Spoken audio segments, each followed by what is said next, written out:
guys, we back with another video, man. And I got another reaction video, man. Hey, man, I'm coming back with another reaction video, guys. Today, we got cold hard facts, cold hard science. We about to be reacting to right now. We got ice skating, cold hard science. We about to be checking out in today's reaction video. Thank you guys for coming back to the channel. I really do appreciate each and every one of you guys coming back each and every day and supporting me on my channel, man. I got daily reactions I'm gonna be doing each and every day, so stay tuned. I really do appreciate you guys. I always keep saying that because I do appreciate the few people that do that, that does come to my video and check out the channel on a daily. So we about to be checking this out for today. We got cold hard science, like I said, the physics of ice skating. We about to be checking out like how these skaters, you know, skate and like what's the physics of ice skating, because I actually wanted to go ice skating. That's one of my goals in life. So yeah, man, let's check this video out. Hopefully you guys are having a great day today. Right? No, it's actually more complicated than that because there's physical objects in the Olympics. Now, the team that is able to manipulate these physical objects better than the other team usually wins. For example, curling. Got some hockey. This curling stone is I very play hockey heavy. too. I love playing. And if you can figure out how always to like playing a manipulate video it game across hockey, the ice better than the other team, you will win. So physics is a huge deal, and a knowledge of physics is very important. Got the science of so physics. Today on Smarter Every Day, we're going to start a 3-part series on equipment used in the Olympics and how it interacts with the world around it. Let's get Today, we're going to focus on ice skates. There are 3 major types of ice skates used in the Olympics. Wow. The figure skate, the hockey skate, and the speed skate.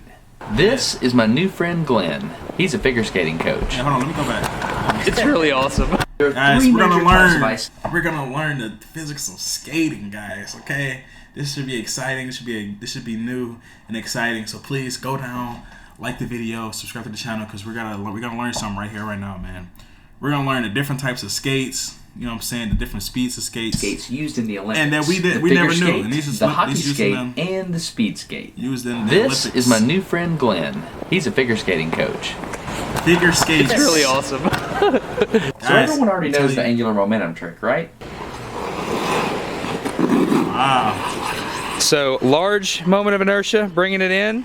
So got the small moment of inertia. That's pretty awesome. So show me your skates. What makes you be able to do that? Because I mean, I would mess up because of the toe pick. So where are you actually rotating? I'm actually spinning backwards. My blade is spinning backwards, and I'm spinning on a small area we call the ball of the foot. Also, my bottom toe pick is touching the ice, so it's allowing me to put forward pressure. Guys, you guys see that? What? It's not like a straight line. It's like a protruding part. That's like down out without sliding forward like I would on a hockey skate. So that's how you're able to keep from falling backwards? Right. Yeah, I'm not really getting it. Yeah, He's rotating about this point, but he's like dragging that right toe there. pick. Clearly, this is a good pick? excuse to break out the Phantom. Guys, if you guys find this video interesting, let me know, man. Alright. Okay, now this is making sense. You see, I used to think that they pivoted on one spot under the ball of the foot. Looks like I was wrong. They're actually skating backwards, and he's dragging that toe pick to maintain his balance. Yeah, that's pretty cool. All right, it's time to move on to jumps. Okay, Glenn's going to show us 3 of the main jumps in figure You never skating. know. You gotta use the weight to balance the toe pick to keep your balance as you're skating backwards, man. And the flip. There's a gouge where you left the ice. I pushed off my toe pick. Pushed off the toe pick, and then there's another gouge. And I landed on my toe pick. Ah. Then I go down to my blade. So I'm pushing off the ice. Right. And I'm landing on the ice. With the toe pick. With my toe hitting first, and then my blade. Okay, Glenn's going to do a jump, and he's going to land with his toe pick, which is how they always land. It adds stability. And that's like actual ice skating. That's how they always land. Landing of these jumps where the design of the figure skates really start to show. You can spike yourself down into the ice with the toe pick, and then you slowly rock the blade down. In fact, the curvature of the bottom of the blade is called the rocker. After it's planted firmly on the ground, you'll notice it doesn't immediately move away.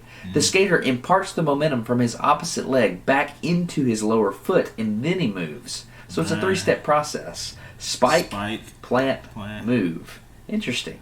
But a question I have is that if the bottom is rounded, how do you sharpen a round blade? So this seems like a good opportunity to move from the figure skate to the hockey skate. So let's meet my friend Nick, who's the director of hockey operations at UAH. And what's so the difference between the figure skate, the hockey skate, and a speed skate? Second time. Sorry, dude. Show me the blade. How does this work? Hit the like button if you guys are the new. blade's here. If you look, man. I really it's two separate edges, so I've drawn. Thank you so much. Okay. Blade actually. So this is the cross section. Looks like that. No way. A lot of people think it looks like that, but it's actually there's a hollow in here. Really? Yep. Oh, yeah. Can we see the sharpener? Yeah. I like the name. Blade Master.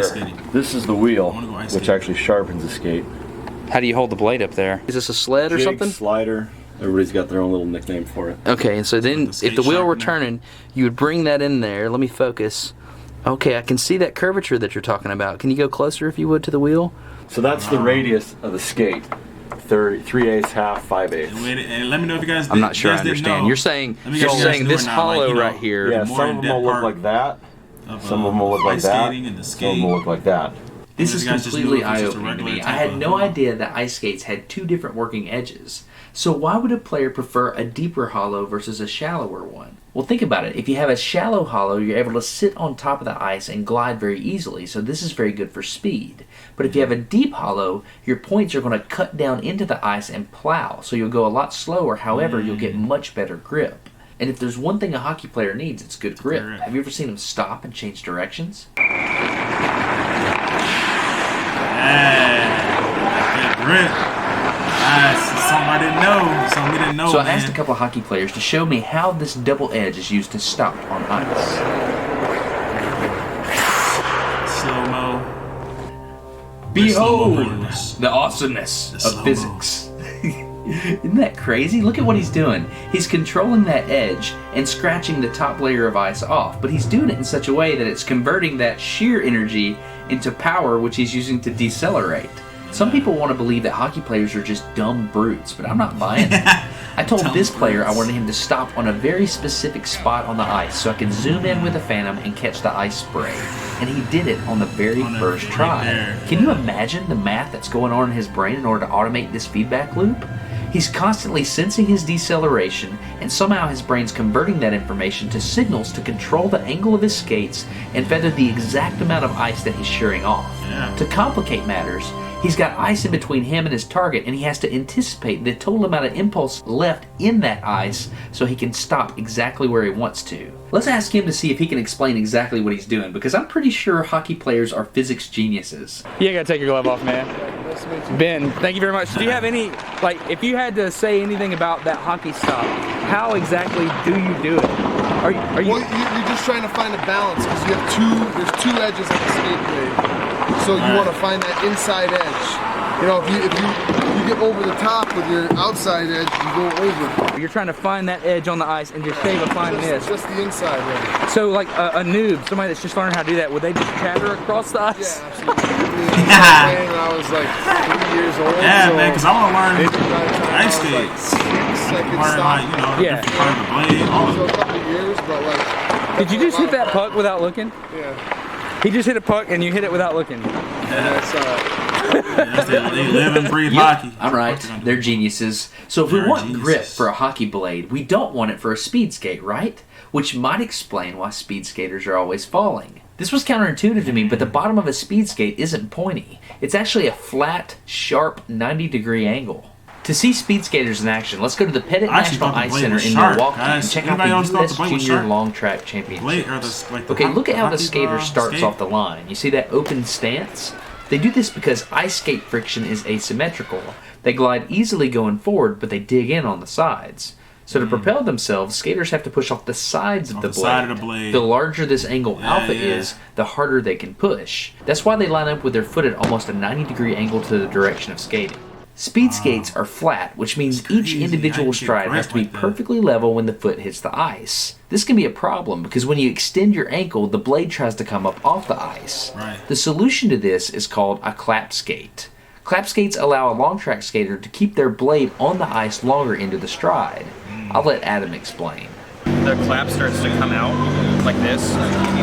Once they pick their skate up, it just kind of flies back like that. And so that extra push that makes the clap gives you a lot more contact on the ice. and so you can get a lot more power. All this talk about ice skating, we didn't even explain why it's slippery in the first place. So there's this thing called friction melting. If you're moving something along ice, it creates this really thin layer of water. Think like nanometers thick. That is why you can slip on ice so easily. The coefficient of friction can be defined by this equation. It's very interesting. Okay, a couple more things you might be interested in. Number one, we've been making infographics of all these winter sports. You can go download those and share them with whoever you like.